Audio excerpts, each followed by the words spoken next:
Hello.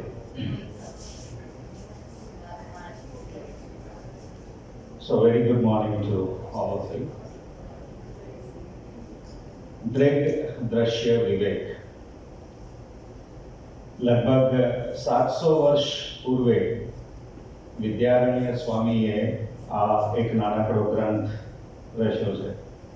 નાનકડો એટલા માટે કે એમાં માત્ર 31 શ્લોક જ છે. સ્વાભાવિક છે કે 700 વર્ષ પૂર્વે લખાયો એટલે ભાષા સંસ્કૃત જ હોય, પણ હું વાત માતૃભાષામાં જ કરીશ. 31 શ્લોક બાદ કાળક્રમે એમાં 15 શ્લોક વધારે ઉમેરવામાં આવ્યા, જે અગર આપણે મૂળ ગ્રંથ સાથે સરખામણી કરીએ તો એમાં તો નથી જ, એટલે 31 શ્લોક જ છે એવું ઘણા બધા વિવેચકો લખે છે.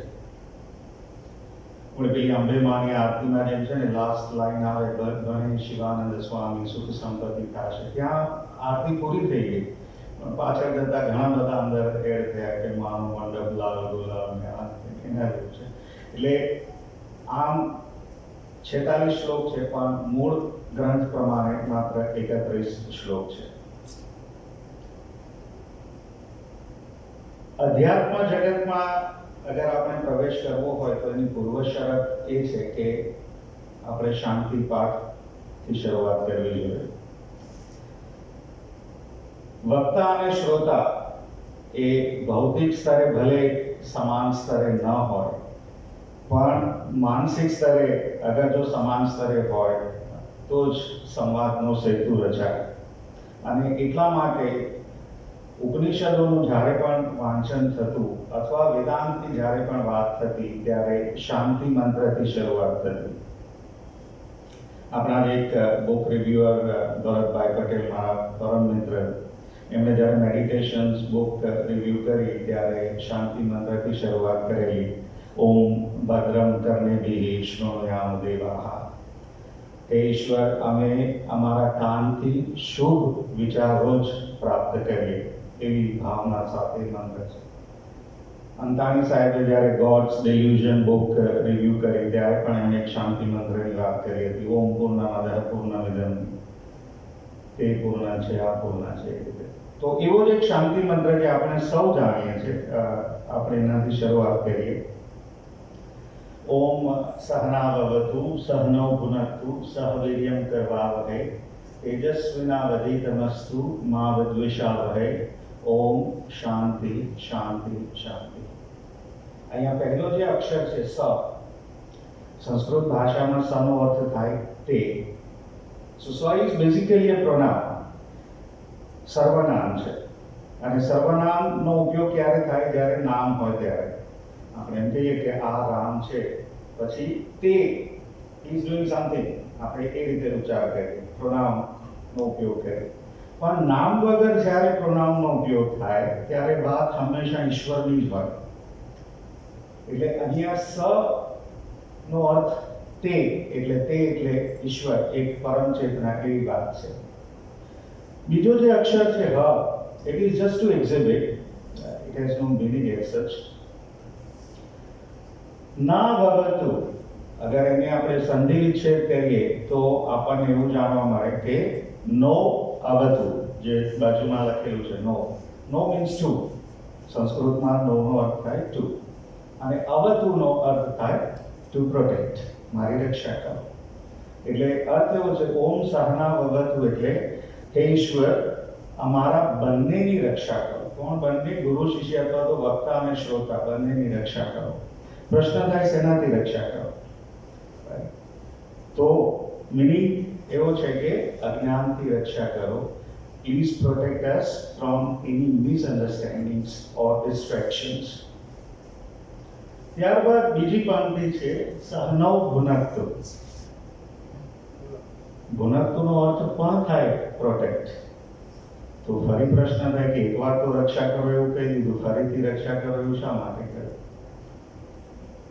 એટલે શંકરાચાર્યએ બહુ સરસ લખ્યું છે કે પ્રથમમ જ્ઞાન પ્રદાનેન અવતુ અનંતરમ જ્ઞાન ફલ પ્રદાનેન અવતુ. Not only I should get the knowledge, but that knowledge should permeate my personality. It should soak my personality. My personality should get transformed.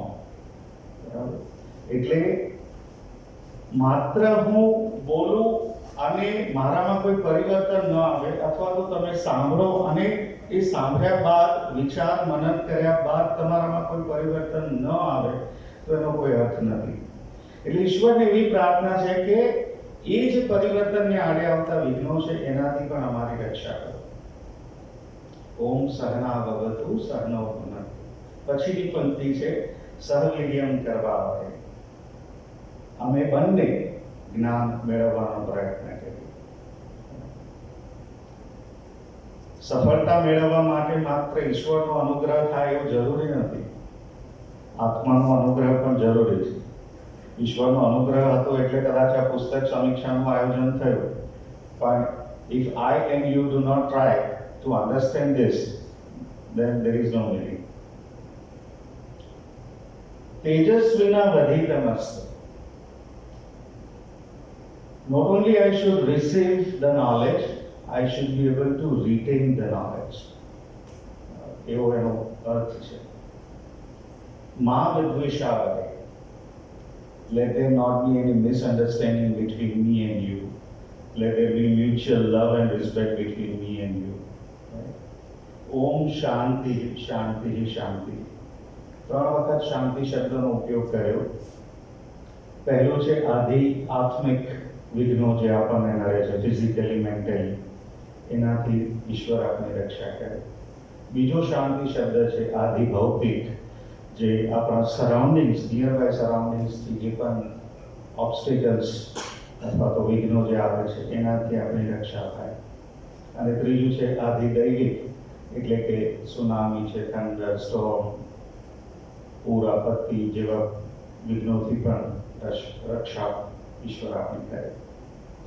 તો આ ભાવાર્થ સાથે હંમેશા વેદાંતની ચર્ચા થતી, ઉપનિષદોની ચર્ચા થતી, અને એટલા માટે અહીંયા આપણે પ્રાર્થનાથી આ પુસ્તકની શરૂઆત કરી. દ્રગ દ્રશ્ય વિવેક, એટલે શબ્દ દ્રગનો અર્થ એક એવો પણ થાય દ્રષ્ટા. દ્રષ્ટા એટલે જોનાર. જો હવે અર્થ દ્રષ્ટા તરીકે જોનારનો જ થતો હોત તો વિદ્યારણ્ય સ્વામીએ આ પુસ્તકનું નામ દ્રષ્ટા દ્રશ્ય વિવેક એવું કેમ ન રાખ્યું? એના બદલે દ્રગ શબ્દનો ઉપયોગ કેમ કર્યો? તો દ્રગનો અર્થ થાય જ્ઞાતા. જ્ઞાતા મતલબ જાણનાર, જ્યારે દ્રષ્ટાનો અર્થ થાય જોનાર. એટલે આ બંને શબ્દોમાં આમ જુઓ તો બહુ તફાવત છે, જાણનાર અને જોનાર. એટલે જે ખરેખર એક પરમ ચૈતન્યની વાત છે એને એટલા માટે એમણે અહીંયા દ્રગ શબ્દનો ઉપયોગ કર્યો કે જ્ઞાતા કોણ છે. એ જ્ઞાતા અને દ્રશ્ય એ વચ્ચેના વિવેકની વાત છે. તો વિદ્યારણ્ય સ્વામીનો પરિચય આપણે પહેલા હું આ પુસ્તક સુધી કેવી રીતે પહોંચ્યો. ડીએન હાઈસ્કૂલ પાસે એક નીચે સ્વદેશી વસ્તુ ભંડાર છે, જ્યાં રિલિજિયસ બુક્સ ઘણી બધી મળે. એટલે હું ત્યાં શ્રીમદ ભાગવતની શ્રીધર ટીકાના પુસ્તકો લેવા માટે ગયો. તો તેના જે ઓનર છે પ્રવીણભાઈ, એમણે મને એક પુસ્તક આપ્યું, ઉદ્ધવ ગીતા. ઉદ્ધવ ગીતા એટલે શ્રીમદ ભાગવતમાં 11મો સ્કંદ જે છે એમાં અધ્યાય 6 થી 29માં ભગવાન શ્રી કૃષ્ણએ જેમ અર્જુનને ગીતાનો ઉપદેશ આપ્યો એવી રીતના ઉદ્ધવજીને ગીતાનો ઉપદેશ આપ્યો, એટલે ઉદ્ધવ ગીતા તરીકે ઓળખાય. અને તમે અર્જુન ગીતા એટલે કે શ્રીમદ ભગવદ ગીતા અને ઉદ્ધવ ગીતાની સરખામણી કરો તો તમને મોરલેસ લગભગ 70% શ્લોક સરખા જોવા મળશે. એટલે ઉદ્ધવને પણ એ જ વાત કરી હતી ભગવાને કે હવે મારો કાર્યકાળ આ પૃથ્વી પર પૂરો થયો અને મારે જવાનો સમય થયો, અને ત્યારે ઉદ્ધવ એમને વિનંતી કરે છે કે મને કંઈક ઉપદેશ આપો, ને એના અનુસંધાનમાં આ ઉદ્ધવ ગીતા લખાય. એનું સંપાદન એકચ્યુઅલી અહીંના એક બિઝનેસમેન જીતેન છાપિયા એમણે કરેલું, અને એમના સાથે સૌરવ ભટ્ટ અગર હું જો ભૂલતો ના હોઉં તો સુરેશભાઈ ભટ્ટ જે હાર્ડવેર છે એમના પુત્ર થાય. અને શંકરાચાર્યના અદ્વૈત સિદ્ધાંત ઉપર એમણે આ આખી ઉદ્યોગિતાની વ્યાખ્યા કરી છે. એટલે મેં જીતેનભાઈને ફોન કર્યો આ બાબતે, અને એમણે મને મળવા ઘરે બોલાવ્યો, અને એમણે મને બીજું પુસ્તક આપ્યું, અધ્યાત્મ ભાગવત. એ લખેલું છે એક સ્વામી માધવ તીર્થે, જે પ્રાંતિજ પાસે એક વલાદ કરીને ગામ છે, ત્યાંના એ ઋષિ તરીકે ત્યાં એમણે જીવન ગાળ્યું પોતાનું. પણ આમ મૂળે જોવા જાવ તો રમણ મહર્ષિના ફોલોવરે. રમણ મહર્ષિ કોઈને શિષ્ય નહોતા બનાવે, પણ સ્વામી માધવ તીર્થનું બહુ મોટું નામ છે. એ સ્વામી માધવ તીર્થ, આપણે એમ કહીએ ને કે એક ઓથરની બુક અગર આપણને ગમે તો આપણે એ ઓથરની બીજી બધી બુક અથવા તો ઘણી બધી બુક્સ પરચેસ એમ જ કરી લઈએ, એવું સમજીને કે આ બુક પણ સારી થશે. એટલે સ્વામી માધવ તીર્થના ઘણા બધા પુસ્તકો મારા હાથમાં આવ્યા. એમાંનું એક પુસ્તક જે ખૂબ જ પ્રસિદ્ધિ પામ્યું છે, અંતાણી સાહેબે હમણાં ટૂંક સમય એટલે થોડા સમય પહેલા એક આર્ટિકલ ટાઈમ ઉપર લખેલો, આપણા બુકવોર્મ્સ વોટ્સએપ પર એમણે મૂકેલો. તમને જાણીને આશ્ચર્ય થશે, આલ્બર્ટ આઇન્સ્ટાઈનની થિયરી ઓફ રિલેટિવિટીને અધ્યાત્મની ભાષામાં સ્વામી માધવ તીર્થે સમજાવે છે. એ પુસ્તકનું નામ છે દેશ અને કાળ.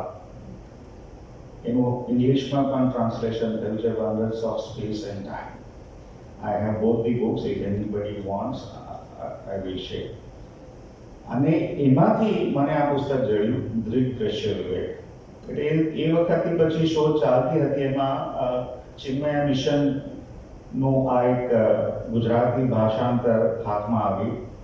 જ્યારે મેં બુક ઓર્ડર કરી ત્યારે ઇમેજમાં સ્વામી ચિન્મયાનંદનું નામ હતું, પણ બુક હાથમાં આવી ત્યારે વ્યાખ્યાકાર તરીકે સ્વામી તેજવર્મયાનંદજી, એ ચિન્મયા મિશનના ત્યારે રૂલિંગ પીઠાધિપતિ છે, એવું કહે તો ચાલે. તો આ વિદ્યારણ્ય સ્વામી એ 13મી સદીમાં શૃંગેરી મઠના આચાર્ય થઈ ગયા. આપણે જાણીએ છીએ કે શંકરાચાર્યએ 4 દિશામાં, ભારતના 4 દિશામાં 4 મઠની સ્થાપના કરી. પૂર્વ, પશ્ચિમ, ઉત્તર, દક્ષિણ. દ્વારકામાં પણ છે કાલિકા મઠ, પુરીમાં છે જગન્નાથમાં, ત્યાં ગોવર્ધન મઠ છે. એવી રીતના આ જે છે શૃંગેરી, એ ચિકમંગલુર કર્ણાટકમાં સફારી મઠ છે. વિદ્યારણ્ય સ્વામી એ મઠના આચાર્ય 6 વર્ષ સુધી રહ્યા. એકચ્યુઅલી એમના ભાઈ એમના પહેલા આ જ મઠના આચાર્ય રહી ચૂક્યા હતા. એમનું નામ સ્વામી ભારતી તીર્થ. એ એમનાથી નાના કહેવાય.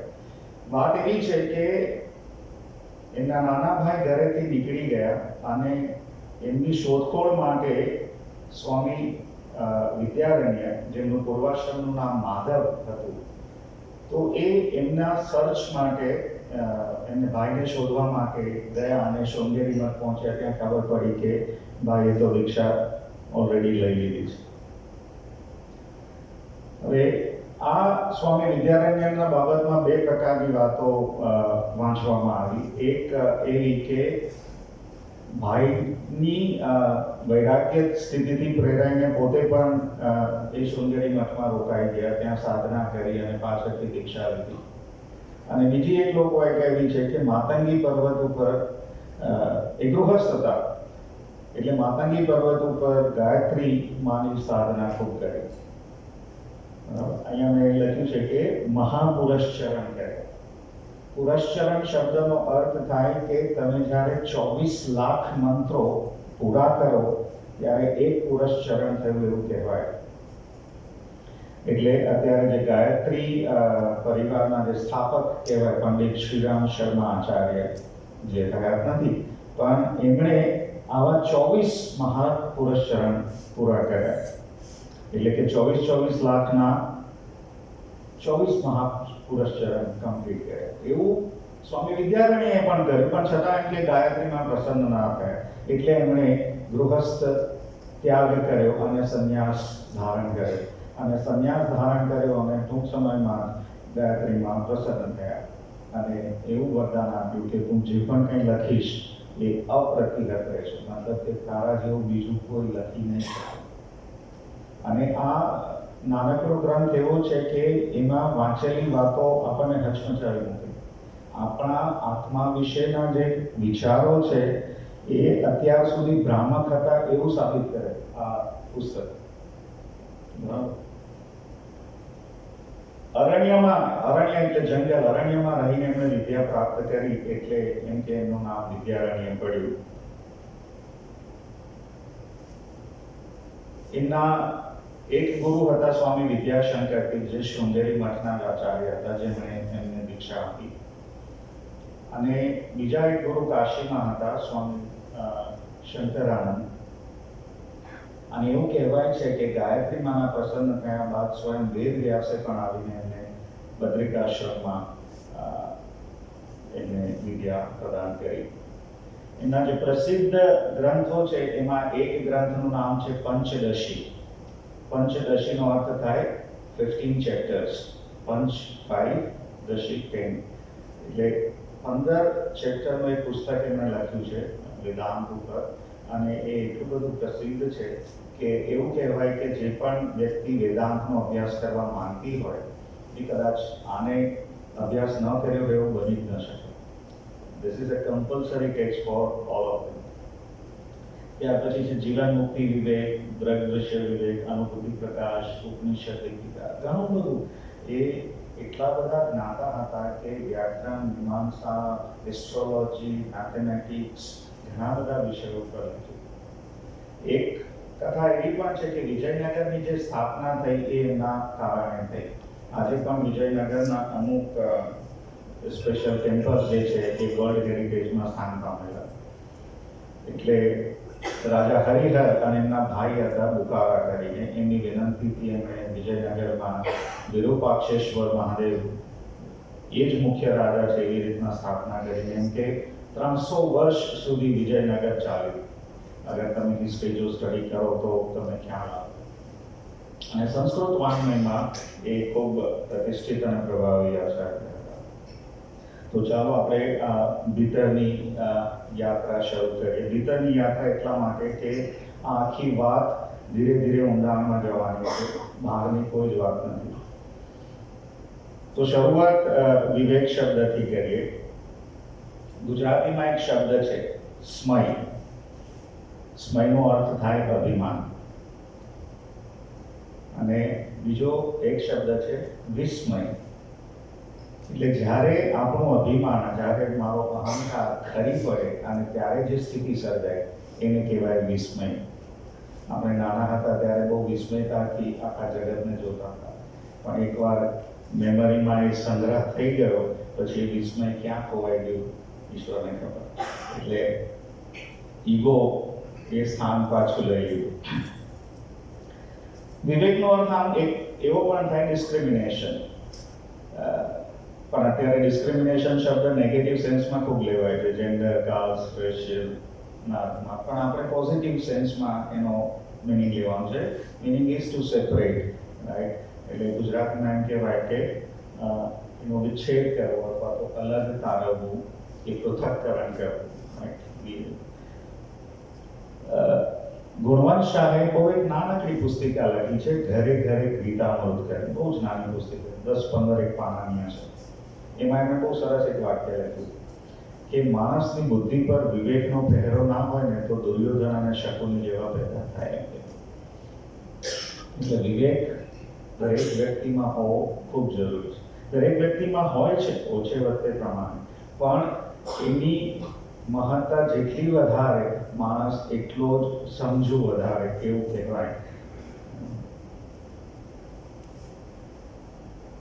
શંકરાચાર્યજીએ તો વિવેક શબ્દ ઉપર આખા એક ગ્રંથની રચના કરી દીધી, વિવેક ચૂડામણી નામની.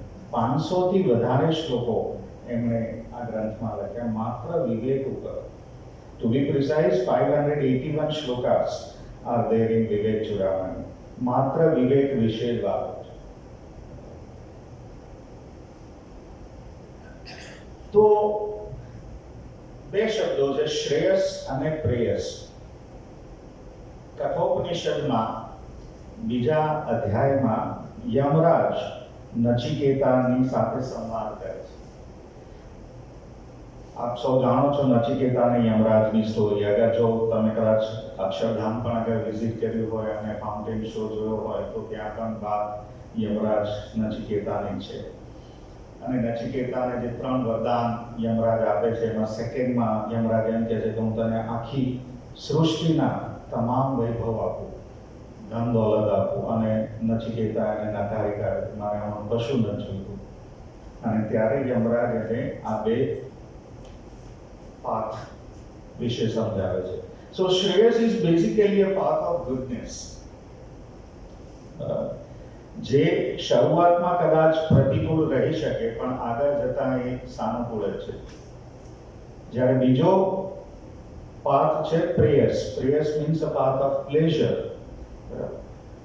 જે શરૂઆતમાં કદાચ અનુકૂળ લાગે પણ લોંગ ટર્મમાં તો એ પ્રતિકૂળ જ છે.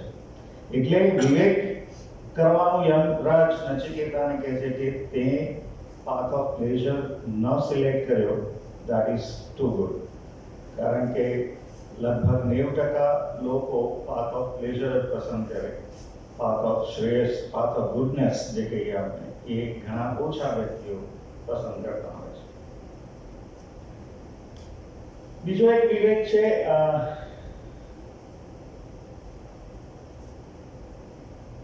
શરીર ત્રય વિવેક. એટલે 3 શરીરો વિશેની વાત છે અને આત્મા એ 3 શરીરોથી ઉપર છે એવો એક પ્રકારનો વિવેક છે. Causal body, subtle body and gross body. આ 3 વિશેની જે વાત છે, કારણ શરીર, સૂક્ષ્મ શરીર અને સ્થૂળ શરીર. હું વાત આગળ જતા કરીશ આના વિશે. ત્યાર પછી છે પંચકોશ વિવેક. એટલે અન્નમય કોષ, પ્રાણમય કોષ, મનોમય કોષ, વિજ્ઞાનમય કોષ અને આનંદમય કોષ. આ 5 અલગ અલગ કોષની વાત છે. ડૉક્ટર રાજીવ ભટ્ટે એક બુક રિવ્યુ કરી હતી આપણા બુકવોર્મ્સમાં, quantum doctor by Amit Goswami. અને એમાં અમિત ગોસ્વામીએ આ 5 શીટ વિશે વાત કરેલી હતી. અગર એનાથી પણ તમારે આગળ ડિટેલમાં જો જાણકારી મેળવવી હોય તો પંડિત શ્રીરામ શર્મા આચાર્યનું એક પુસ્તક છે ગાયત્રી મહાવિજ્ઞાન કરીને. એમાં પણ ખૂબ લેન્થમાં આના વિશે લખેલું છે. અને પંડિત શ્રીરામ શર્મા આચાર્યએ તો પંચકોશની સાધના પણ બતાવી છે કે માણસ આ પંચકોશની સાધના પ્રાપ્ત કરીને આત્મા સુધી કેવી રીતે, મતલબ આત્માને કેવી રીતના ઓળખી શકે, ત્યાં સુધીની પણ વાત છે. એટલે પંચકોશ સાધના નામનું પુસ્તક પણ છે. તૈત્તરીય ઉપનિષદમાં ભૃગુ ઋષિ એટલે બ્રહ્માના એક માનસ પુત્ર એવું કહેવાય. અને કદાચ જો તમને એક સ્ટોરી ખબર હોય તો ભૃગુ ઋષિને એકવાર એવું થયું કે હું શંકર, બ્રહ્મા અને વિષ્ણુની પરીક્ષા કરું. એટલે સૌથી પહેલા બ્રહ્મા પાસે ગયા તો બ્રહ્માએ એમને કંઈ બરાબર સત્કાર કર્યો નહીં. એટલે બ્રહ્માને શાપ આપ્યો એમને કે તમારું પૂજન ક્યારેય નહીં થાય. એટલે બ્રહ્માના મંદિર તમને જોવા નહીં મળે બેઝિકલી. પછી શંકર પાસે ગયા તો શંકર એમ કે પાર્વતી સાથે મગ્ન હતા એટલે એમણે પણ શાપ આપ્યો કે તમે હવે લિંગ તરીકે પૂજાશો. અને પછી એ પહોંચે ભગવાન વિષ્ણુ પાસે તો એ જોઈજો ભગવાન વિષ્ણુ તો આરામમાં હતા. એટલે ભૃગુ ઋષિએ એની છાતી પર એમ કે લાત મારી તો વિષ્ણુ ભગવાને ઊભા થઈને એમ કહ્યું કે અરે ભગવાન તમે આવે તમને વાગી તો નથી. અને ત્યારે ભૃગુ ઋષિએ આશીર્વાદ આપ્યા કે તમે બંને સૃષ્ટિમાં પૂજાશો. એ ભૃગુ ઋષિ જ્યારે એમના ફાધરને કહે છે કે મને બ્રહ્મ જિજ્ઞાસા થઈ છે ત્યારે આ 5 બ્રહ્મ, અન્ન બ્રહ્મેતિ વ્યજનાત, એવી રીતના પ્રાણો, મનો, વિજ્ઞાનમ, આવી રીતના 5 છેલ્લે આનંદ એ બ્રહ્મ છે, મતલબ કે સચ્ચિદાનંદ સ્વરૂપની જે વાત છે. ભૃગુ ઋષિ એ પ્રમાણે આનંદને પ્રાપ્ત કરે એવું તૈત્તરીય ઉપનિષદમાં આખી વાત છે. તો એના વિશે વાત છે આમાં. નેક્સ્ટ ઇઝ અવસ્થા ત્રય વિવેક. એટલે આપણે ત્રણ પ્રકારની અવસ્થામાંથી પસાર થઈએ છીએ. જાગૃત અવસ્થા, જે આપણું day to day routine work હોય, મોર્નિંગ ટુ લેટ ઇવનિંગ. ત્યાર પછી છે સ્વપ્ન અવસ્થા, એટલે એકવાર સૂઈ ગયા પછી જે આપણે સ્વપ્નો જોઈએ છે એ અવસ્થા. અને ડીપ સ્લીપ એટલે કે સુષુપ્તિ અવસ્થા, આની પણ હું આગળ જતાં વાત કરીશ. લાસ્ટ ટાઈમ અંતાણી સાહેબે જે બુક રિવ્યૂ કરી વાય વી સ્લીપ, એમાં મેં છેલ્લે એક વાત ઉમેરી હતી કે માંડુક્ય નામનું જે ઉપનિષદ છે, માત્ર 12 મંત્રોનું નાનકડું ઉપનિષદ છે, પણ એમાં આ ત્રણ અવસ્થા વિશેની વાત છે. આપણે આગળ જતા એની ચર્ચા ડિટેલમાં કરીશું. કાર્યકારણ વિવેક, મારે આ વિવેક વિશે ડિટેલમાં વાત કરી છે, કારણ કે આની વાત આ પુસ્તકમાં પણ છે. શ્રીમદ ભગવદ્ ગીતાનો જે 7મો અધ્યાય છે એનું નામ છે જ્ઞાન વિજ્ઞાન યોગ. અને એમાં એવું કહેવાયું છે કે ઈશ્વર જ આ જગતનું કારણ છે અને કોઈ પણ કારણ વિના કાર્ય સંભવી શકે નહીં. તો કોઈ પણ વસ્તુનું એમ કે સર્જન કરવું હોય તો એ સર્જન કરવા માટે બે પ્રકારના કારણની જરૂર પડે. પહેલું છે કે એ સર્જન માટે જરૂરી વસ્તુઓ લાવવી પડે, રો મટીરિયલ તમે જેને કહી શકો. તો શાસ્ત્રની ભાષામાં સર્જન માટેની જરૂરી વસ્તુને કહેવાય ઉપાદાન કારણ. જેમ કે ઘડો બનાવવો છે તો માટી એ ઉપાદાન થયું કહેવાય. ફર્નિચર બનાવવું છે તો લાકડું એ ઉપાદાન થયું કહેવાય. ઘરેણાં બનાવવા છે તો સોનું એ ઉપાદાન, એવું કારણ એવું કહેવાય. હવે માત્ર વસ્તુ હોવાથી એ વસ્તુનું સર્જન નહીં થઈ શકે. એ વસ્તુના સર્જન માટેની કળા અથવા તો જ્ઞાન હોવું પણ એટલું જ જરૂરી છે. હું કે તમે ઘરેણાં નહીં બનાવી શકે, કે હું કે તમે ફર્નિચર નહીં બનાવી શકે, પણ સુથાર હશે કે સોની હશે એ આરામથી એનું સર્જન કરી શકશે, કારણ કે એમને એનું જ્ઞાન છે. તો શાસ્ત્રની ભાષામાં જેને જ્ઞાન છે સર્જન કરવા માટે, એને કહેવાય નિમિત્ત કારણ. ઈશ્વર એવો છે જેને નિમિત્ત કારણ કહેવામાં આવે છે. હવે પ્રશ્ન ઉપસ્થિત એ થયો કે અગર ઈશ્વરને સર્જનનું જ્ઞાન છે તો જગતનું સર્જન કરવા માટે એ જગતની વસ્તુઓ લાવ્યો ક્યાંથી? કુંભાર માટી ગમે ત્યાંથી લઈ આવે, સોનું ગમે ત્યાંથી લઈ આવે, તો ઈશ્વર જગતના સર્જન માટે એમ કે વસ્તુઓ ક્યાંથી લાવે? એટલે શાસ્ત્રોમાં એનું બહુ સુંદર ઉદાહરણ કરોળિયાનું આપ્યું છે કે કરોળિયાનું જે જાળું છે, એ વસ્તુ થઈ, કાર્ય થયું, પણ જાળું બનાવવા માટે જરૂરી શું છે? તો કે લાળ એ ઉપાદાન કારણ થયું. પણ એ લાળ કરોળિયો લાવે છે ક્યાંથી? તો કે કરોળિયો જાતે જ ઉત્પન્ન કરે લાળ, ક્યાંય લેવા નથી જતો. એમ ઈશ્વર પોતે પોતાના સંકલ્પ માત્રથી એમ કે આ સૃષ્ટિનું સર્જન કર્યું છે, અને એ સંકલ્પ માત્રથી જે શક્તિ દ્વારા સર્જન થયું એ જ એમ કે માયા કહેવાય. એટલે ઈશ્વર એ નિમિત્ત કારણ પણ છે અને ઉપાદાન કારણ પણ છે, જેના દ્વારા આ જગતનું સર્જન થયું. હવે આર્ય સમાજના સંસ્થાપક સ્વામી દયાનંદ સરસ્વતી, એમણે સત્યાર્થ પ્રકાશ નામનું એક પુસ્તક લખ્યું. એમાં એમણે એક ત્રીજું કારણ પણ ઉમેર્યું છે, સાધારણ કારણ. એટલે એમ કે ત્રણ કારણની જરૂર છે કોઈ પણ વસ્તુના સર્જન માટે: નિમિત્ત કારણ, ઉપાદાન કારણ અને સાધારણ કારણ. સાધારણ કારણમાં શું ગણાવ્યું કે ભાઈ કુંભાર છે, એની પાસે માટી છે, પણ માત્ર કુંભાર અને માટી હોવાથી વસ્તુનું સર્જન નહીં થાય. ચાકડો પણ જોઈશે, લાકડી પણ જોઈશે, પાણી પણ જોઈશે. તો એ બધું સાધારણ કારણમાં સ્વામી દયાનંદ સરસ્વતીએ જણાવ્યું. બીજો એક પ્રકારનો વિવેક છે જેને કહેવાય પંચ પ્રાણ વિવેક. સત્યનારાયણની કથામાં કદાચ તમે બહુ સાંભળ્યું હશે કે ભગવાનને જમાડો, ઓમ પ્રાણાય સ્વાહા, ઓમ જ્ઞાનાય સ્વાહા, ઓમ અપાનાય સ્વાહા, ઓમ સમાનાય સ્વાહા, ઓમ ઉદાનાય સ્વાહા. એ આ 5 પ્રાણની વાત છે. પ્રાણ અને અપાન વાયુ એ આપણું ઇન્હેલ એક્સેલ મેનેજ કરે છે આપણા બોડીમાં. બ્રીથ ઇન બ્રીથ આઉટ જે આપણે કહીએ.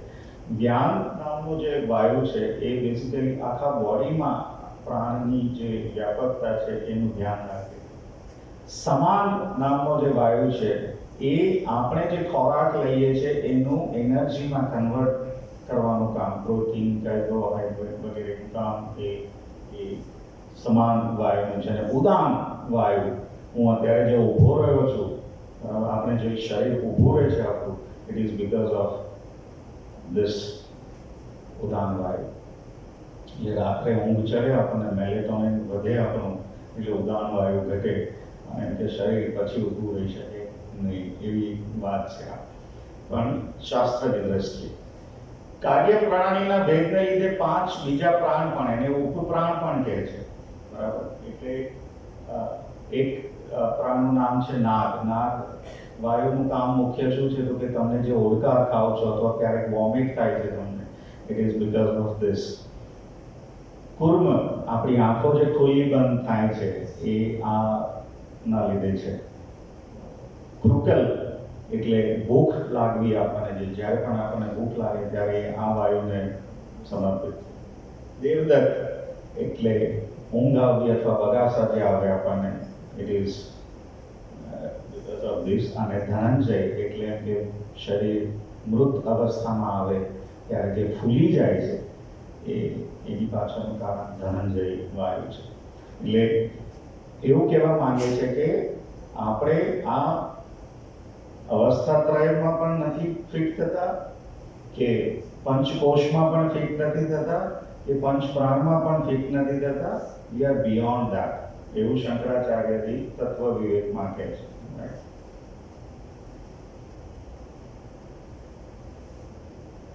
પછીની એક વાત છે બ્રહ્મ સત્યમ જગન મિથ્યા, એવું શંકરાચાર્યજી ઘણી વખત કહ્યું. એટલે 2 શબ્દો છે, એક શબ્દ છે પ્રાપ્ત અને બીજો શબ્દ છે પ્રતીતિ. જે પ્રાપ્ત છે એ અદ્રશ્ય છે અને જે દ્રશ્ય છે એની પ્રતીતિ થઈ રહી છે. એટલે એમ કે માણસને પ્રતીતિ માટે જેટલો આદર છે એટલો પ્રાપ્ત માટે નથી. પણ અગર જો પ્રાપ્ત હોત જ નહીં તો એને પ્રતીતિ કેમ નહીં થાય? એટલે એવી કોઈ એક શક્તિ આપણામાં છે જેની આપણને જાણ નથી, આપણે ક્યારે જાણી પણ નહીં શકીએ. પણ એ જો ન હોત તો આ જગત આપણે જે જોયું સમજી રહ્યા છે એ કેવી રીતના કરે? એવો એક વિવેક એ બ્રહ્મ સત્યમ અથવા આત્મા અનાત્મા વિવેકની વાત છે. એક બીજો પણ વિવેક છે અધ્યારોપ અપવાદ વિવેક. ઇંગ્લિશમાં કહેવાય સુપર ઇમ્પોઝિશન અને નિગેશન. એટલે શાસ્ત્રો ઘણી વખત જગત છે એવી વાત સ્વીકારે પણ છે અને પછી બીજી જ મિનિટ એમ કહે છે કે ના, જગત તો મિથ્યા છે. એટલે અધ્યારોપ અને અપવાદ, આ સુપરઇમ્પોઝિશન અને નિગેશનની ટેકનિકથી પણ એમ કે આપણે સમજી શકીએ કે we are who we really are અને વોટ ધ વર્લ્ડ ઇઝ. અને આજે જે આપણે ચર્ચા કરીશું એ છે દ્રષ્ટા અને દ્રશ્યના વિવેક વિશેની વાત. તો કુલ 31 શ્લોક છે, જેમાં હું અમુક જ શ્લોક વિશે વાત કરીશ, બધા ચર્ચા કરી શકીએ નથી. પહેલા જે 5 શ્લોક છે એમાં સ્વામી વિદ્યારણ્યએ દ્રષ્ટા કોણ અને દ્રશ્ય કોણ એનો ખૂબ જ ઊંડાણપૂર્વક વિવેક કર્યો છે. શ્લોક નંબર 6 થી 12માં એમણે વાત કરી છે કે આ જે અલગ અલગ દ્રષ્ટા હું જે એમ કે 1 થી 5 શ્લોકમાં વર્ણવીશ એ ત્રણેય વચ્ચેનો સંબંધ શું છે. 3 પ્રકારના દ્રષ્ટાની વાત કરી છે શ્લોક નંબર 1 થી 5માં. આપણે જોઈએ એક બે મિનિટમાં. અને શ્લોક નંબર 13 થી 22માં એમ કે સંસારનું કારણ શું અને એના ઉપાય શું, અને સૌથી છેલ્લે એમણે આમાંથી કેવી રીતના બહાર નીકળાય એટલે કે સમાધિના પ્રકારો વિશેની વાત કરી છે. તો મારા વાંચવામાં જે આવ્યું એ પ્રમાણે દ્રષ્ટામાં આટલા શબ્દો ફિટ થાય છે: સિયર, ઓબ્ઝર્વર અથવા તો એક્સપિરિયન્શિયલ, illuminator, or you can also call it a subject. On the other hand, drashya means seen, observed, experienced, illuminated or object. એટલા માટે ચર્ચા કરી કે અગર વાતચીત દરમિયાન આમાંનો કોઈ એક પણ શબ્દ આવે તો તમે સમજી શકો. તો પહેલો શ્લોક છે એને તમે એકવાર જોઈ લો, પછી હું એને એક્સપ્લેન કરું. રૂપમ દ્રશ્યમ લોચનમ દ્રક, એટલે કે રૂપ દ્રશ્ય છે અને નેત્ર દ્રષ્ટા છે. On the very next moment, વિદ્યારણ્ય સ્વામી એમ કહે છે તદ્રશ્યમ દ્રક્તુ માનસમ. તદ્રશ્યમ એટલે લોચન એટલે કે નેત્ર વળી પાછું દ્રશ્ય બની જાય છે અને મન એનું દ્રષ્ટા બને છે. હવે કદાચ જો મેં વિદ્યારણ્ય સ્વામીનો પરિચય તમને ઊંડાણપૂર્વક ના આપ્યો હોત તો તમને કદાચ પ્રશ્ન એવો થાત કે આ એવી કઈ વ્યક્તિ છે જે આ ગાંડા જેવી વાતો કરે. પહેલી મિનિટ એમ કહે છે કે રૂપ દ્રશ્ય છે અને નેત્ર દ્રષ્ટા છે, અને બીજી જ મિનિટ એમ કહી દે છે કે નેત્ર દ્રશ્ય છે અને મન દ્રષ્ટા છે. વળી પાછું આગળ એમ કહે છે કે મન પણ દ્રશ્ય છે અને સાક્ષી દ્રષ્ટા છે, અને સાક્ષી સિવાય કોઈ પણ દ્રષ્ટા નથી. તો આ આખા 31 શ્લોકોનો એમ કે સાર કહી શકાય એવો એકમાત્ર શ્લોક છે. અને આ જો અગર આપણે ઊંડાણપૂર્વક સમજી ગયા તો આપણી જે રિયલ આઈડેન્ટિટી છે and that will be very much clear to us. આના જવાબ રૂપે એમણે શ્લોક નંબર 2 થી 5 ની રચના કરી, જેમાં દરેક ક્વાર્ટર અનુશ્લોક છંદ છે. એટલે અનુશ્લોક છંદમાં 4 ક્વાર્ટર આવે, 4 વિભાગ આવે. દાખલા તરીકે પહેલો વિભાગ છે રૂપમ દ્રશ્યમ લોચનમ દ્રગ, આટલે સુધીનો. પછી છે તદ્રશ્યમ દ્રક્તુ માનસમ, દ્રશ્ય અધિવૃત્તય સાક્ષી અને દ્રગેવ નતુ દ્રશ્યતે. એટલે આની વાત એમણે શ્લોક નંબર 2 માં કરી, આની શ્લોક નંબર 3 માં, આની શ્લોક નંબર 4 માં અને આની શ્લોક નંબર 5 માં. એ રીતના એમણે એક્સપ્લેનેશન આપ્યું. તો ચાલો જોઈએ. તો બીજા શ્લોકમાં શું કહે છે, વિસ્તારથી કહે છે કે કેવા કેવા પ્રકારના રૂપ છે. આપણે જે જગતમાં જેટલી પણ ઈશ્વરની રચના જોઈએ છે એમાં 2 વસ્તુ ખાસ છે, નામ અને રૂપ. રૂપ એટલે આકાર, forms. there are different varied forms available. એટલે એમણે દ્રષ્ટાંત રૂપે માત્ર 2 કલરની વાત કરી કે નીલ પીત, મતલબ ભૂરો કલર જુઓ છો, પીળો કલર જુઓ છો. અમે ટેકનોલોજીની ભાષામાં તો એમ કહે કે there are 4 major colors, CMYK, cyan, magenta, yellow and black. બરાબર?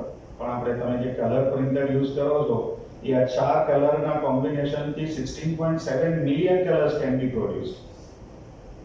એટલે એટલા બધા કલરની અહીંયા વાત છે. માત્ર નીલ અને પીત એવી વાત નથી, એટલે કે ભૂરો અને પીળો એવી વાત નથી, પણ કહેવાનો અર્થ કે આપણી આંખો જેટલા પણ કલર્સ પોસિબલ છે, એની જેટલી ક્ષમતા છે, જેટલી કેપેસિટી છે આપણી આંખની, એ બધા જ કલર જુએ છે. પણ આપણી આંખ નથી ભૂરી થતી, નથી પીળી થતી.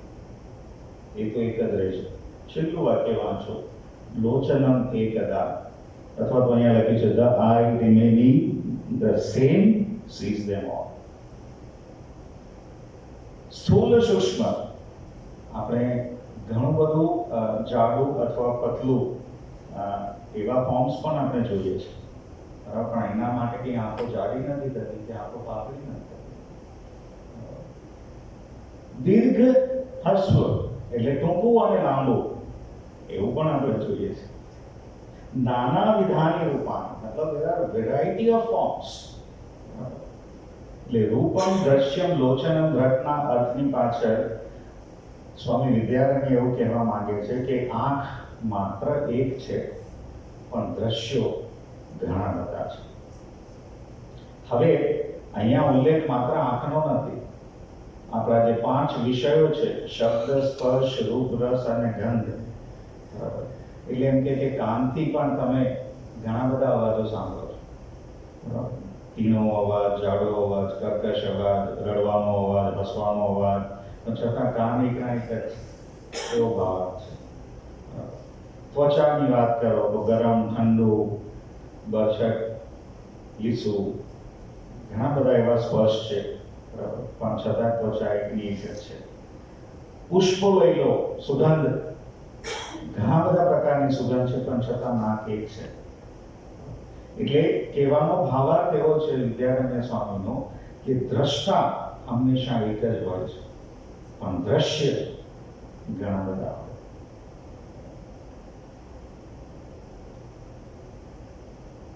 બીજા ક્વાર્ટર પર વધીએ આગળ. તદ્રશ્યમ દ્રષ્ટુ માનસમ. એટલે વાત હવે એવી આવી કે નેત્ર પોતે દ્રશ્ય થઈ ગયું અને મન એનું દ્રષ્ટા થયું. જો વાત અંદર જતી ચાલે, દ્રશ્ય બહારની વસ્તુ છે અને દ્રષ્ટા અંદરની વસ્તુ છે એવું કહેવા માંગે છે. તો ત્રણ શબ્દોનો એમણે ઉપયોગ કર્યો: આંધ્ય, માંધ્ય અને પટુત્વેષ. આંધ્ય એટલે ટોટલી બ્લાઇન્ડનેસ, ને આંખથી અગર દેખાતું નથી તો એને ઓળખે છે કોણ? તો કે મન. મન એવું કહે છે કે મન દેખાતું નથી, અથવા મન એવું કહે છે કે મને ઝાંખું દેખાય છે, માંદ્ય. બરાબર. અને પટુત્વેષ મતલબ કે શાર્પનેસ, મને બહુ જ ક્લિયર વિઝન છે, હું દૂર સુધી જોઈ શકું. તો આ બધા નેત્રના જે ગુણધર્મો છે એને કોણે ઓળખ્યા? એને તો મને ઓળખ્યા. તો દ્રષ્ટા કોણ બન્યું? મન બન્યું. અને દ્રશ્ય કોણ થઈ ગયું? તો કે નેત્ર થઈ ગયું. કાનના વિવિધ અવાજો એને કોણે ઓળખ્યા? એ તો મને ઓળખ્યા. કાન દ્રશ્ય થયું અને દ્રષ્ટા મન થયું. શ્રોત્ર ત્વક આદો યોજ્યતામિદમ, મતલબ કે the skin etc also have very characteristics. એ તમારે એમ કે માની લેવાનું છે કે હું માત્ર આંખની વાત નથી કરતો. તમારી જીભને પણ ઘણા બધા રસ છે, બરાબર. કડવો, ખારો, ખાટો, તીખો, તુરો, મોળો, ગળ્યો, પણ જીભ એક જ છે અને એ ઘણા બધા રસને ઓળખે છે. અને એ રસની બી ઓળખ કોણ કરે છે? મન કરે છે, જીભ નથી કરતું. એ છે.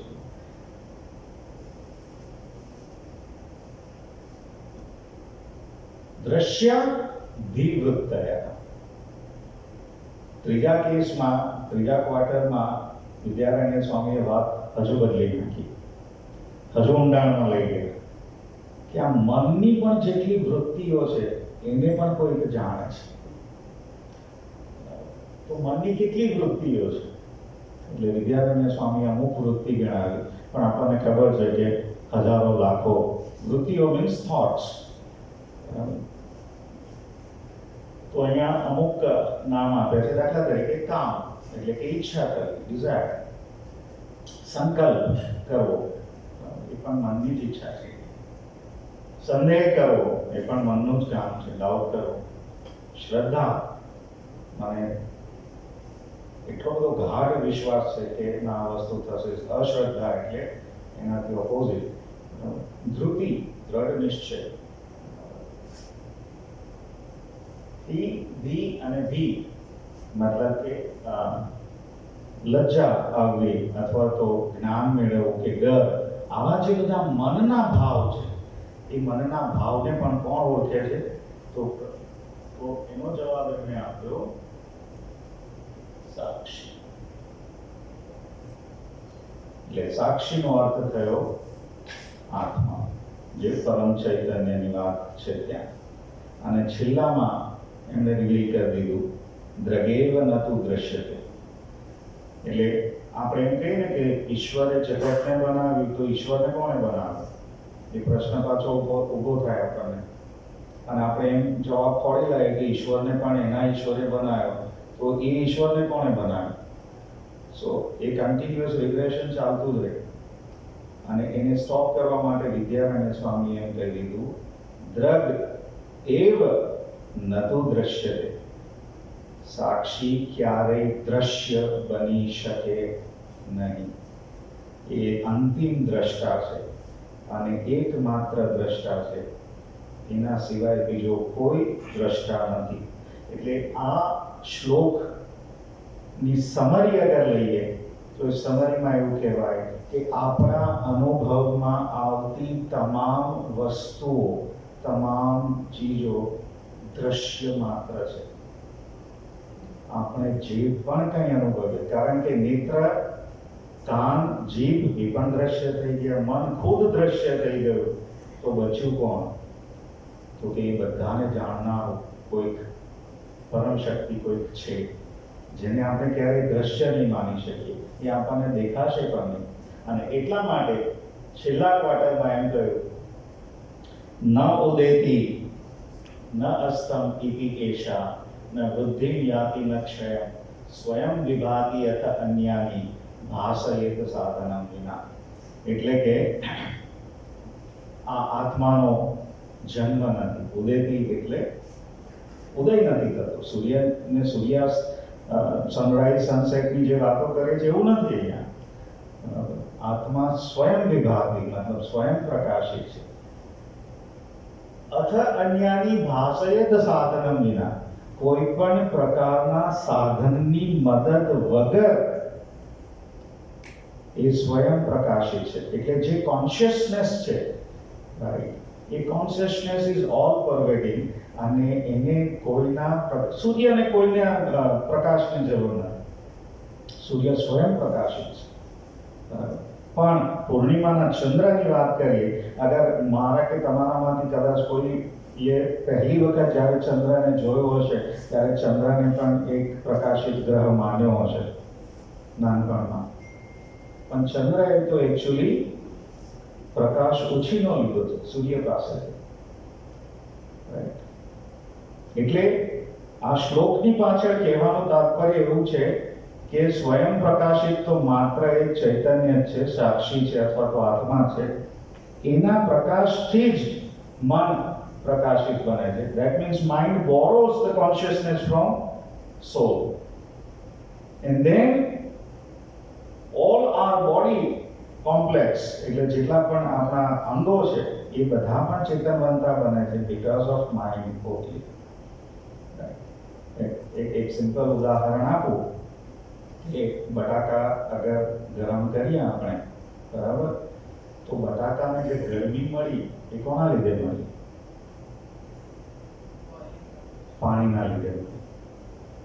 પાણીને ગરમી કોના લીધે મળી? વાસણના લીધે મળી. અને વાસણને ગરમી કોના લીધે મળી? તો કે અગ્નિના લીધે મળી. અને અગ્નિને ગરમી કોનાથી મળી? કે અગ્નિનો સ્વયં ગુણધર્મ છે ગરમ રહેવાનો.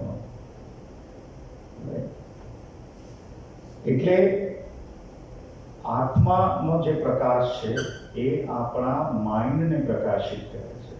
માઇન્ડ આપણા ઇન્ટેલેક્ટને પ્રકાશિત કરે છે. એટલે કે જેટલી પણ ઇન્દ્રિયો આપણે વાત કરીએ જે સેન્સ ઓર્ગન્સ છે, and because of that our body seems to be conscious.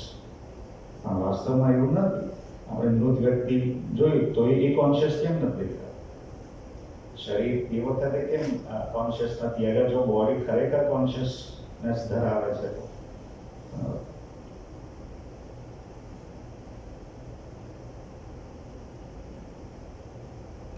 So to summarize all these 5 shlokas, these are the things કે દ્રશ્ય કોણ છે? તો જગત, જેને આપણે નામ અને રૂપની વ્યાખ્યા આપી છે. અને એના ગુણધર્મો અલગ અલગ ફોર્મ્સ એન્ડ કલર્સ છે, બરાબર. પણ એનું દ્રષ્ટા કોણ છે? તો કે આંખ અથવા તો ઇન્દ્રિયો લઈએ આપણે. હવે એ આંખ જ્યારે દ્રશ્ય બને છે તો એના ગુણધર્મો કેવા છે? તો કે total perception, total non perception અને પાર્શિયલ. આંધ્ય માંદ્ય કટુદ્વેષ જેને કહીએ. અને એને કોણ ઓળખે છે? તો કે મન. અને મન જ્યારે દ્રશ્ય બને છે ત્યારે એનું દ્રશ્ય કોણ બને છે? તો કે સાક્ષી છે. હવેના જે શ્લોક છે એનું મેં પિક્ટોરિયલ કન્વર્ઝેશન કર્યું છે so that you can understand in an easy way. એટલે વિદ્યારણ્ય સ્વામીનું જે પંચદશી પુસ્તક છે એમાંથી જ આ વસ્તુ લીધેલી છે કે આપણે જાણીએ છીએ કે પુરુષ અને પ્રકૃતિ બેની વાત છે. ને શ્રીમદ ભગવદ્ ગીતામાં અધ્યાય 13માં 19મા શ્લોકમાં ભગવાન એમ કહે છે કે પુરુષ અને પ્રકૃતિ બંનેને તું અનાદિ જન્મ. મતલબ એ ક્યારે થયા છે એ તને નહીં ખબર પડે, કોઈને ખબર નહીં પડે ક્યારથી છે. શ્રીમદ ભગવદ્ ગીતાના 21 શ્લોક બીજા પણ છે, જેની ચર્ચા હું અહીંયા 1 મિનિટ માટે કરી લઉં. 9મા અધ્યાયના 4થા શ્લોકમાં એમ કહે છે કે મયા તત્મિદમ સર્વમ જગત વ્યક્ત મૂર્તિના, મતલબ કે અવ્યક્ત રૂપે મારાથી જ આ સગળું જગત વ્યાપ્ત છે. 10મા અધ્યાયના 8મા શ્લોકમાં એમ કહે છે અહમ સર્વસ્ય પ્રભવો મત સર્વ પ્રવર્તતે, મતલબ કે હું જ સર્વની ઉત્પત્તિનું કારણ છું. અથવા તો 7મા અધ્યાયનો 6થો શ્લોક લઈએ તો એમાં પણ એવું કહે છે કે સઘળા પ્રાણીઓ મારી જ પરા અને અપરા પ્રકૃતિથી ઉત્પન્ન થયેલા છે. એટલે અહીંયા જે પુરુષ શબ્દ જે વાપર્યો છે એને તમે એવું સમજો કે એ પ્યોર કોન્શિયસનેસની વાત છે, એબ્સોલ્યુટ કોન્શિયસનેસની વાત છે. પ્રકૃતિ એ પણ એક અનાદિ છે, પણ એમાં ઈશ્વરનું પ્રતિબિંબ છે, બરાબર. અને પ્રકૃતિ હંમેશા એસઆરટીથી બનેલી.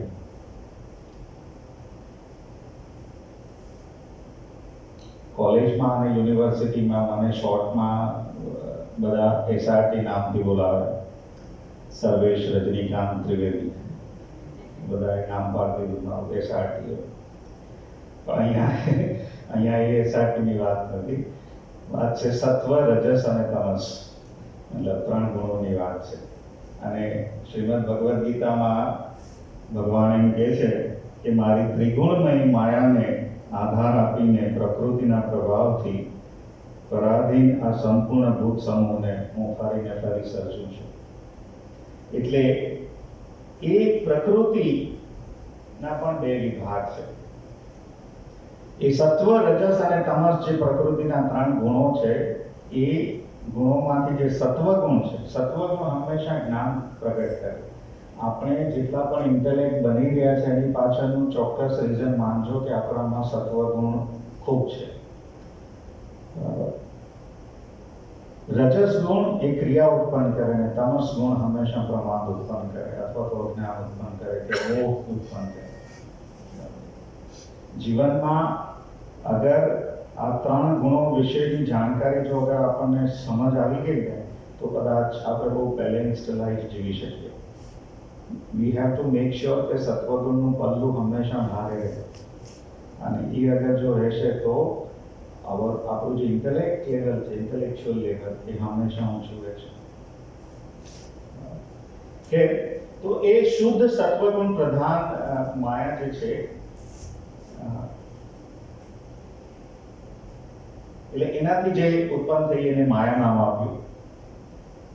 અને રજસ અને તમસ ગુણ જ્યાં વધી ગયો એટલે એને મલિન સત્વગુણ એવું કહ્યું, કારણ કે ત્યાં સત્વગુણની પ્રધાનતા ના રહી, પરંતુ તમસ ગુણ અને રજસ ગુણની પ્રધાનતા વધારે રહી, એટલે મલિન થઈ ગયું સત્વ, એટલે એને મલિન સત્વગુણ કહ્યું. અને એને નામ આપવામાં આવ્યું કોઝલ બોડી અથવા તો અવિદ્યા. એટલે પંચદશી નામના પુસ્તકમાં સ્વામી વિદ્યારણ્ય એમ કહે છે કે this is the reason for us to take birth on this planet. આપણા જન્મની ઉત્પત્તિનું જે કારણ બન્યું એ આ કોઝલ બોડી છે, જે બેઝિકલી મલિન સત્વગુણ છે. માયાના જ તમસ ગુણથી પંચ મહાભૂતની રચના થઈ. હવે આ વસ્તુ ખાસ ત્યાં અહીંયા ઓબ્ઝર્વ કરજો. તમસ ગુણથી આપણું જે આ બોડી બન્યું છે, રાઈટ, જેટલું પણ સંસારમાં દેખાય છે, ઇટ્સ બેઝિકલી બીકોઝ ઓફ પંચ મહાભૂત. એ પંચ મહાભૂતનો જે સત્વગુણ હતો એમાંથી 5 સેન્સ ઓર્ગન્સ છે. જો મેં હમણાં જ કહ્યું કે સત્વગુણ જ્ઞાન પ્રગટાવે, સેન્સ ઓર્ગન ઓળખી શકે છે, એ જ્ઞાનને જન્મ આપે. મતલબ કે આ ઝાડ છે, આ ખુરશી છે, આ પોડિયમ છે, આ જે નોલેજ આપણામાં આવ્યું બીકોઝ ઓફ સેન્સ ઓર્ગન્સ. પણ એ સેન્સ ઓર્ગન્સ પ્રોડ્યુસ શેના લીધે થઈ? તો કે સત્વગુણના લીધે. એટલા માટે એ જ સત્વગુણથી અંતઃકરણ બન્યું. કરણ શબ્દનો અર્થ થાય સાધન. અને અંતઃકરણ મીન્સ ઇનર ઇન્સ્ટ્રુમેન્ટ્સ. બહિર્કરણ એટલે એક્સટર્નલ ઇન્સ્ટ્રુમેન્ટ્સ, જે હાથ પગ આપણે વાત કરીએ છીએ, બધા એક્સટર્નલ ઇન્સ્ટ્રુમેન્ટ્સ કહેવાય, સાધનો. પણ મન, બુદ્ધિ, ચિત્ત અને અહંકાર, આવા 4 વિભાગ અંતઃકરણના પાડવામાં આવે, માત્ર કાર્યની દ્રષ્ટિએ. બાકી તો એક જ છે. કેમ કાર્યની દ્રષ્ટિએ? મન એવો શબ્દ કેમ વાપર્યો? તો કે જે સંકલ્પ વિકલ્પ વૃત્તિ જ્યારે તમારામાં વધે કે હું આજે બુકહોમ્સમાં જાઉં કે ના જાઉં, ડ્યુઆલિટી થઈ ગઈ, જવું કે ના જવું, સંકલ્પ વિકલ્પ વૃત્તિ જ્યારે થાય તો એ વૃત્તિને મન એવું નામ આપવામાં આવે. નાના કંઈ પણ થઈ જાય, વરસાદ ભલે આવે, પણ આજે તો બુકહોમ્સમાં જવું જ છે, નિશ્ચય કર્યો. એ ઇન્ટેલેક્ટ પાર્ટમાં આવે, બુદ્ધિ જ્યારે નિશ્ચય કરે એ વૃત્તિને એમ કે બુદ્ધિ એવું નામ આપે. જ્યારે અહીંયા આપણે જે વાતો કરીએ એ તમારા કદાચ મેમરીમાં સ્ટોર થાય અને તમે એને આગળ જતા યાદ રાખી શકો, એ ત્રીજો ભાગ થયો, ચિત્ત. પણ આ ત્રણેયમાં જે પ્રાધાન્ય ધરાવે છે અથવા પ્રધાનતા ધરાવે છે એ છે અહંકાર, ઈગો, હું બુકહોમ્સમાં જાઉં કે ન જાઉં, ગમે તે થશે હું તો જઈશ જ. એટલે આજે હું પહેલું જે જોડાયેલ એ હંમેશા રહે છે એમ કે, પણ આપણા હું બહુ બધા છે. એક તો હું આઈટી હેડ, હું રજનીકાંતનો દીકરો, હું ઉર્મિનો પતિ, હું નિત્યાનો ફાધર, બહુ બધા હું લઈને ફરીએ આપણે. હજારો હું છે આપણા, સિંગલ હું નથી.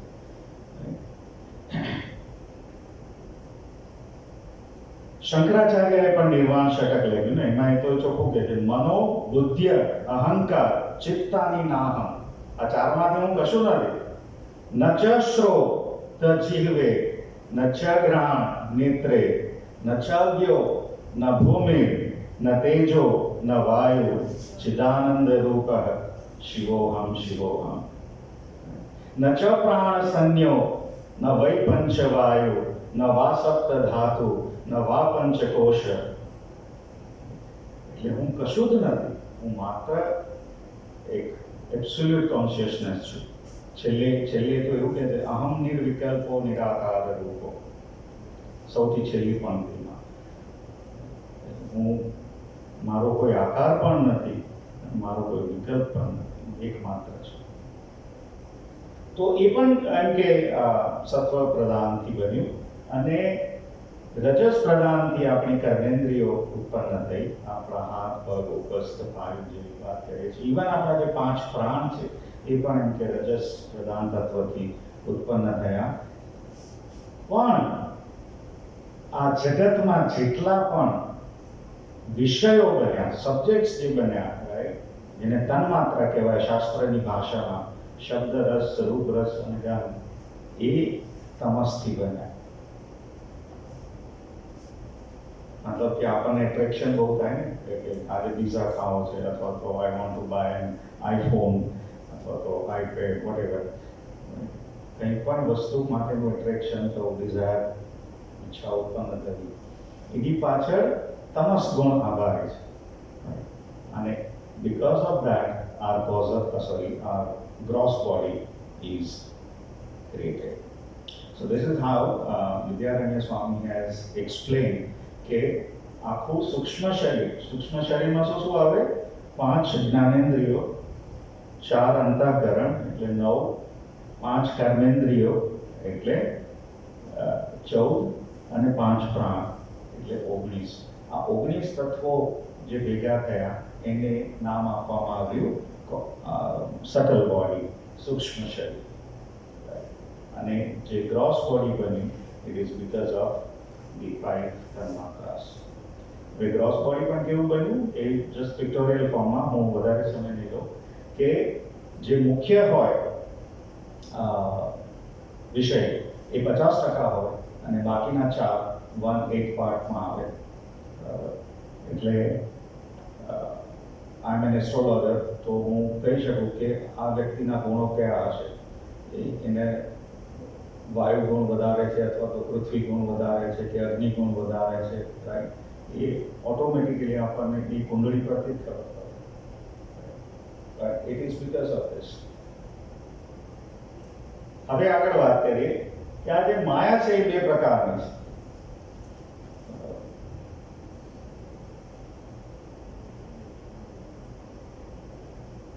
13મા શ્લોકમાં એવી વાત કરે છે કે શક્તિ દ્વયમ હિ માયા વિક્ષેપ આવૃત્તિ રૂપકમ. એટલે વિક્ષેપ અને આવરણ આ બે શક્તિઓ માયાની છે. વિક્ષેપ મીન્સ પ્રોજેક્ટિંગ એન્ડ આવરણ મીન્સ ડીલિંગ. આ જગતનું જે સર્જન થયું, જે પ્રોજેક્શન કર્યું, એ માયાના આધારિત છે. અને એને એવી રીતના આવરી લીધું છે કે એ ખરેખર બ્રહ્મ છે એ આપણને ખ્યાલ આવતો નથી. તો એ વિક્ષેપથી સૃષ્ટિનું સર્જન થયું. અને વિદ્યારણ્ય સ્વામી શ્લોક નંબર 20માં એવું કહે છે કે જગતના તમામ પદાર્થો 5 અંશ ધરાવે છે. અસ્થિ ભાતિ પ્રિયમ નામ રૂપમ. 20મા નંબરના શ્લોકમાં એ વાત છે કે જગતના બધા જ પદાર્થોમાં આ 5 અંશ રહેલા. એમાંના પહેલા 3 અંશ એમ કે બ્રહ્મરૂપ છે, અને બાકીના 2 અંશ એ જગતરૂપ છે. કહેવાનો મતલબ કે સત, ચિત્ત અને આનંદ, આ 3 જે બ્રહ્મની વ્યાખ્યા છે એ દરેકમાં છે. આ ખુરશીમાં પણ છે, આ પોડિયમમાં પણ છે, માઇકમાં પણ છે, રાઈટ? પણ નામ અને રૂપના પ્રભાવના કારણે, અથવા તો એ માયાના આવરણના કારણે આપણે એ સાચું સ્વરૂપ ઓળખી શકતા નથી. આપણે અન્ય પદાર્થોને તો ભૂલી જઈએ, પણ વ્યક્તિની અગર વાત કરીએ, બરાબર, તો રાગ અને દ્વેષથી આપણે એટલા ભાગેલા છે કે અસ્થિ ભાતિ સુધી વાત ઠીક છે. એટલે કે હું છું અથવા તો તમે છો અને તમને હું જાણું છું ત્યાં સુધી વાત બરાબર છે, પણ તમે મને પ્રિય છો ત્યાં મુશ્કેલી આવે છે. દુનિયા આખી મને પ્રિય નથી, માત્ર અમુક વ્યક્તિ જ પ્રિય. રજનીશ બહુ સરસ કહે કે હું જ્યારે કોઈને મિત્ર કહું છું, એનો અર્થ એવો થયો કે બાકીના તમામને મેં શત્રુ માની લીધા. વાત તો સાચી છે. હું જ્યારે વ્યાખ્યા સુખની કરું છું તો દુઃખ શું છે મને ખબર છે. એ દુઃખના બેઝ ઉપર જ હું સુખની વ્યાખ્યા કરું છું. એટલે હું જ્યારે કોઈને મિત્ર કહું છું એનો અર્થ કે હું બીજાને તો ક્યાંક ને ક્યાંક શત્રુ જ માનું છું. તો એવું કેમ થયું? એની પાછળનો રીઝન એમ કે માયાનું આવરણ છે. એટલે ઇવન આકાશ, વાયુ, અગ્નિ, જળ, પૃથ્વી, દેવતા બધામાં એમ કે સચ્ચિદાનંદ અભિન્ન છે. માત્ર નામ અને રૂપ જુદા. આ નામ અને રૂપ હટાવો તો દરેક જણ એક જ છે. એક જ ઈશ્વરનું સંતાન, અથવા એક જ ઈશ્વર. શ્રીમદ ભગવદ્ ગીતામાં એમ કહે છે ને ભગવાન, મમે વાંશો જીવલોકે જીવભૂત સનાતન. બધામાં મારો જ અંશ છે.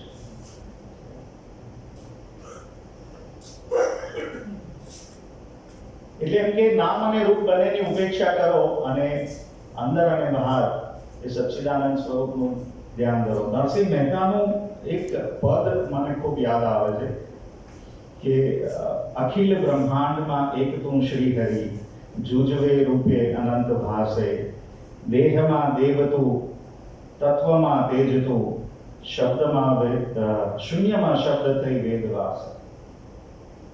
પવન તું, પાણી તું, ભૂમિ તું ભૂધરા, વૃક્ષ થઈ ફૂલી રહ્યો આકાશે, વિવિધ રચના કરી એક રસ લેવાને, શિવ થકી જીવ થયો એ જ આશે. વેદ તો એમ વધે, શ્રુતિ સ્મૃતિ શાખ દે, કનક કુંડળ ભેદ નોય, ઘાટ ગળ્યા પછી નામ રૂપ જુજવા, અંતે તો હેમનું હેમ હોય. એટલે અગર નરસિંહ મહેતા જેવા ઓછું ભણેલા વ્યક્તિ, બરાબર, અગર ઉપનિષદનો આટલો મોટો સિદ્ધાંત એમ કહી દેતા હોય કે ઘાટ ગળ્યા પછી નામ રૂપ જુજવા, અંતે તો હેમનું હેમ હોય. એમ કે ને જાગીને જોઉં તો જગત દિશે નહીં, ઊંઘમાં અટપટા ભોગ પાસે, ચિત્ત ચૈતન્ય વિલાસ તદ્રુપ છે, બ્રહ્મ લટકા કરે બ્રહ્મ પાસે. મતલબ આપણે પણ બ્રહ્મ છીએ પણ એ ઓળખ નથી. ઓળખ એટલા માટે નથી કે જે અંતઃકરણ છે એ એટલું બધું મલિન છે, એટલું બધું અશુદ્ધિવાળું છે કે આપણે સાચી ઓળખ નથી પ્રાપ્ત કરી શકતા. અને કદાચ એટલે જ શ્રી કૃષ્ણએ નિષ્કામ કર્મયોગની જે વાત કરી કે અંતઃકરણ તમારું શુદ્ધ કરો, રાઈટ. કર્મયોગ પણ નિષ્કામ એટલે કર્મ અને કર્મફળની આશા રાખ્યા વગર તમામ કર્મો મને સમર્પિત કરો. એ જે ભાવના ભગવાન શ્રી કૃષ્ણએ કહી, કદાચ એની પાછળનું રીઝન આ છે કે આપણે આપણું અંતઃકરણ શુદ્ધ કરી શકીએ. હવે જે મુખ્ય વાત છે, પછી હું એન્ડ અપ કરું સેશન, કે પ્યોર કોન્શિયસનેસનું જે રિફ્લેક્શન છે એ કોણ ઝીલે છે? તો વિદ્યારણ્ય સ્વામી એમ કહે છે કે જે સૂક્ષ્મમાં સૂક્ષ્મ આપણા શરીરમાં તત્વ છે એ જ એને ઝીલી શકે. કારણ કે પ્રતિબિંબની જે વાત છે, બિંબ એટલે હું પોતે અને પ્રતિબિંબ એટલે મારી છાયા, જે અરીસામાં હું જોઉં, મિરરમાં હું જોઉં તે. તો મિરર એક એવું મીડિયમ છે જેના લીધે મારું પ્રતિબિંબ દેખાય. મિરર જેવું મીડિયમ ન હોય, અહીંયા મારું પ્રતિબિંબ નહીં દેખાય. આ કાચમાં દેખાય છે, કાચ એટલો સૂક્ષ્મ છે કે મારું પ્રતિબિંબ ત્યાં દેખાય, પણ આ વોલમાં એ શક્ય નથી કારણ કે એટલી સ્થૂળ છે. તો એમ કે બુદ્ધિ એક એવું સૂક્ષ્મ તત્વ છે સૂક્ષ્મ શરીરમાં, અંતઃકરણનો જેને ભાગ લઈએ આપણે. તો એ કોન્શિયસનેસનું પ્રતિબિંબ ઝીલે છે. અને ઝીલતાની સાથે જ ઇન્ટેલેક્ટ એમ કે પોતે કોન્શિયસનેસ ફીલ કરે છે. આગળવાળી વાત આવી બટાકા અને પાણી ને તપેલું ને અગ્નિવાળી વાત, કે પ્યોર કોન્શિયસનેસનું રિફ્લેક્શન એ આપણી ઇન્ટેલેક્ટ ઉપર આવ્યું, રાઈટ. હવે આ ઇન્ટેલેક્ટ ઉપર આવ્યું એનો મતલબ શું થયો? આપણે જ્યારે પહેલી વખત બ્રહ્માંડમાં જ્યારે સૂક્ષ્મ શરીરની રચના થઈ હશે ત્યારની વાત છે. ત્યાર પછી તો મારા અને તમારા હજારો જન્મો થઈ ગયા પણ આપણને ખબર નથી, એવું શ્રી કૃષ્ણ. એટલે હું ત્યારની વાત કરું છું. તો એ રિફ્લેક્શન ઝીલાયું, એ ઝીલાયું એની સાથે બે વિભાગ પડ્યા. એક અહમ વૃત્તિ પેદા થઈ, હું, અને બીજી ઇદમ વૃત્તિ એટલે કે આગ, જેને અંતઃકરણ એવું નામ આપવામાં. અને વિદ્યારણ્ય સ્વામીએ બહુ સુંદર પરિચય આપ્યો અહીંયા આગળ. આના પછી આપણે વાત પૂરી કરી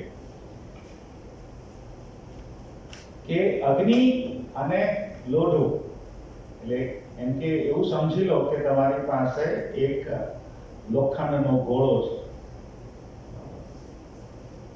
અને એ લોખંડના ગોળાને તમે આગમાં અમુક સમય સુધી તપાવો. પરિસ્થિતિ શું થશે? The iron ball becomes the fire ball. Agree? એટલે અહીંયા મેં એની કેરેક્ટરિસ્ટિક્સ મેન્શન કરી છે કે અગ્નિને કોઈ આકાર નથી, નિરાકાર છે.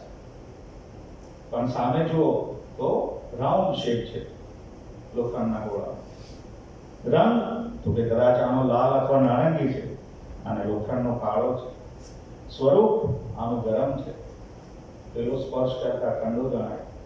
અને વજન શૂન્ય અથવા નહીવત છે, પણ લોખંડનું આપણે માની લઈએ 5 કિલો છે અથવા 10 કિલો વોટેવર.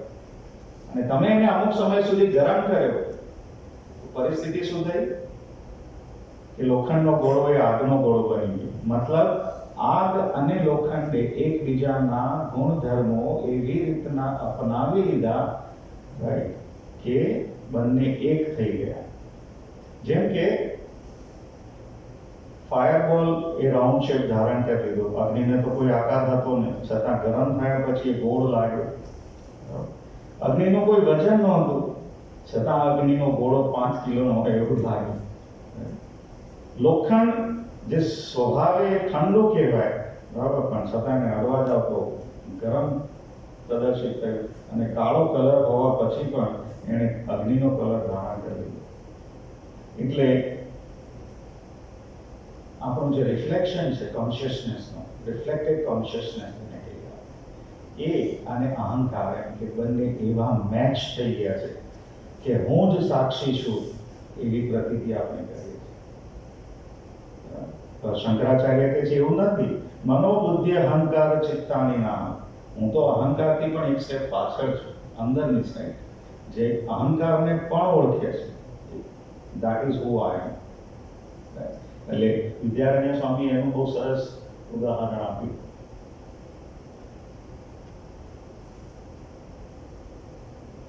કે when you go in a deep sleep, ત્યાં અહંકારનો લય થઈ જાય. Your ego is not there at all. બીજા દિવસ સવારે તમે એમ કહેશો કે એક ઊંઘે સવાર થઈ ગઈ અથવા તો કેમની સવાર પડી મને ખબર જ ન પડી. તો પ્રશ્ન એ થયો કે એ અનુભવ કર્યો કોણે? ઈગો તો હતો નહીં.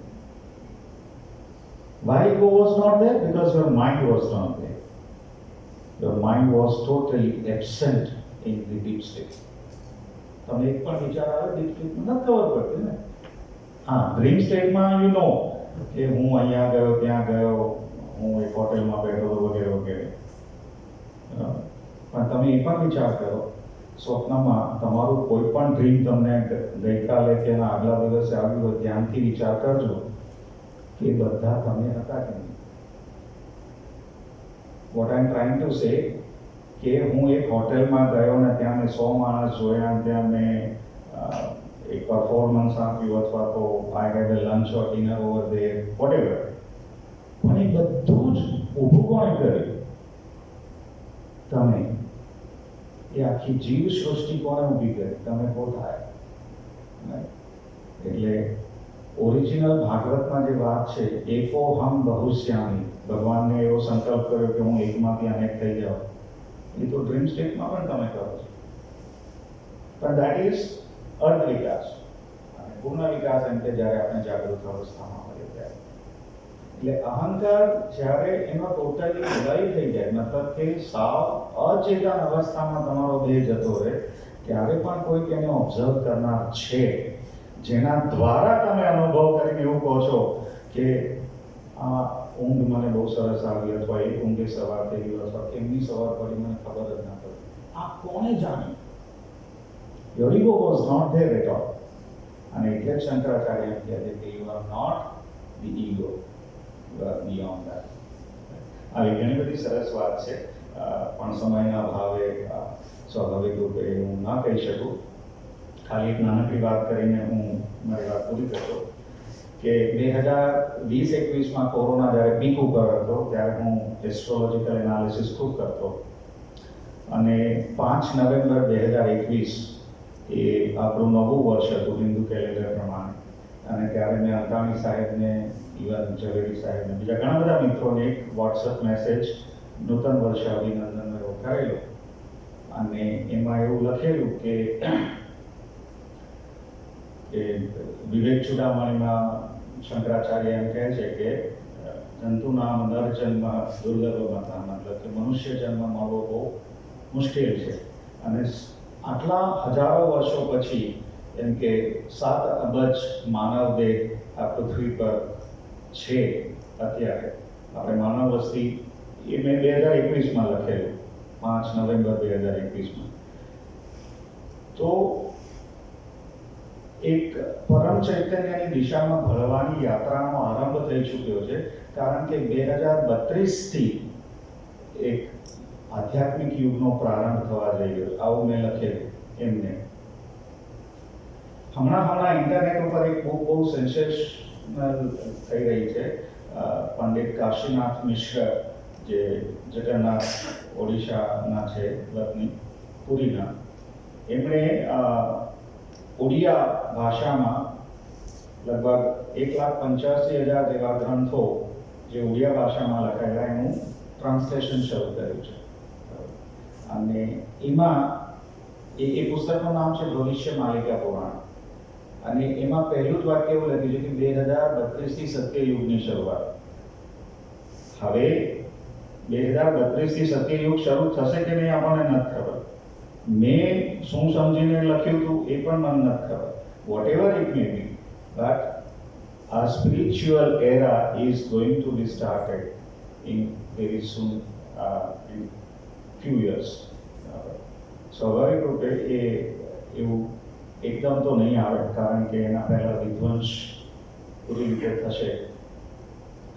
2028 થી 2030નો સમય એ બહુ કપરો સમય છે, કારણ કે એવું કહેવાય કે શનિ જ્યારે રોહિણી નામના નક્ષત્રમાં આવે ત્યારે દુનિયામાં ઉથલ પાથલ કરી નાખે. અને એના ઘણા બધા ઉદાહરણો. શનિ દર 27 વર્ષે એ નક્ષત્રમાં પાછો આવે. 2001 બહુ તાજું ઉદાહરણ છે.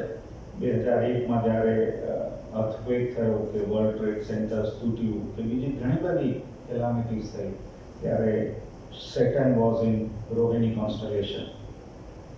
એવું 2028 થી 30ના સમયમાં થવા જઈ રહ્યું છે. So there is going to be havoc during that period of time, and after that probably બધા શાંતિ ઈચ્છશે અને એક શાંતિ યુગની શરૂઆત ત્યાર પછી કદાચ થશે એવી વાત છે. Right. So thank you all.